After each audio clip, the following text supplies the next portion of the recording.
Қайырлы күн достар, сіздермен Үрбіш. Бүгін қазақтың ұлттық сусыны айран көже дайындайтын боламыз. Кейбір жерлерде жүгері көже немесе суық көже деп атайды. Мұны осындай ыстық күнде, шілденің күнінде ішкен өте жақсы және пайдалы.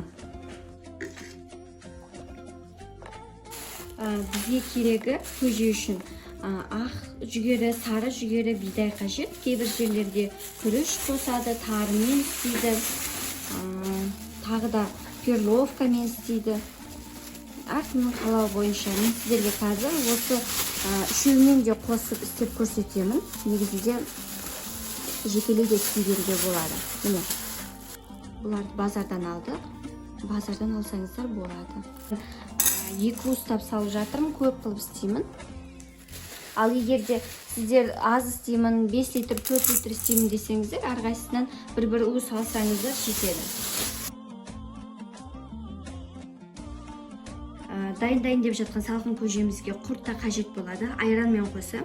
Бұл құрт менде қолдың құрты, бұған да қазір үстіне су құйып жібітуге қоямыз. Жібіп жақсы болып тұрады. Міне әрқайсысына суды толтырып құйып, 2 сағатқа бұқтырып қоямыз. Сонда жаңа газге отқа қойып пісірген кезде сіздерде көп от не болмайды, кетпейді. Керісінше тез піседі жүгерілеріңіз. 2 сағат тұрады енді. Мынау менде 10 литрлік осындай қазан. Барлығын осы жерге саламыз. Менде жүгерілер, бидай 2,5 сағаттай тұрды. Негізі 2 уысқа болмаса осынша граммға мынанша су құю керек деген заңдылық жоқ. Өйткені кейбіреулер су көп болған қалайды. Әрине қазір шілденің күнінде, жаздың күнінде күн ыстық болғандықтан қою емес, көбінесе сұйық қылып ішеді.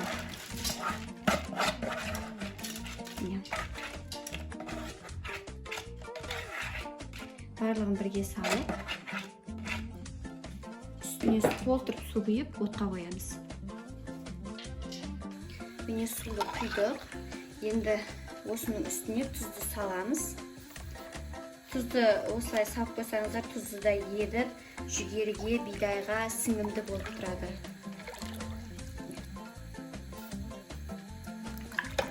Осылай істейміз. Қақпағын жауып.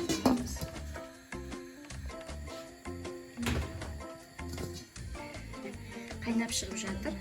Бетінде осылай шыққан көбіктерін алып тастаймыз. Негізі тағамдық сорпаны кез келген затты қайнатқан кезде бетінде осылай көбіктер шығады. Яғни артық қалдықтары, қоқымдары осылай шығады осы көбікпен бірге. Соны міндетті түрде алып тастау керек.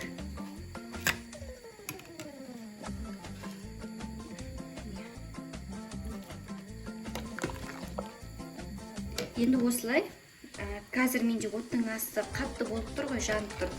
Енді осы қайнаумен оттың астын жай қоямыз да, 1,5-2 сағатқа қоямыз. Оттың астын пасейтемін. Қақпағын жауып қоямын. Менде 1,5 сағаттай қайнады, көрдіңіздер ма? Ісіп, көлемі үлкейіп, пісті бұл уже.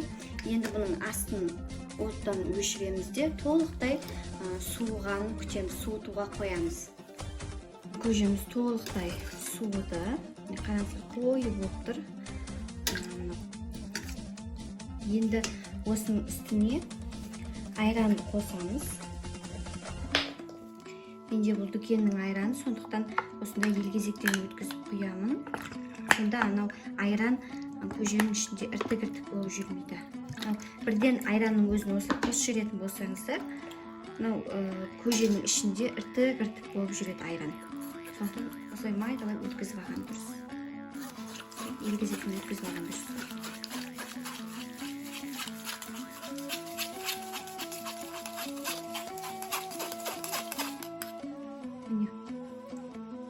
Сондай бір жұмсақ болып өтеді.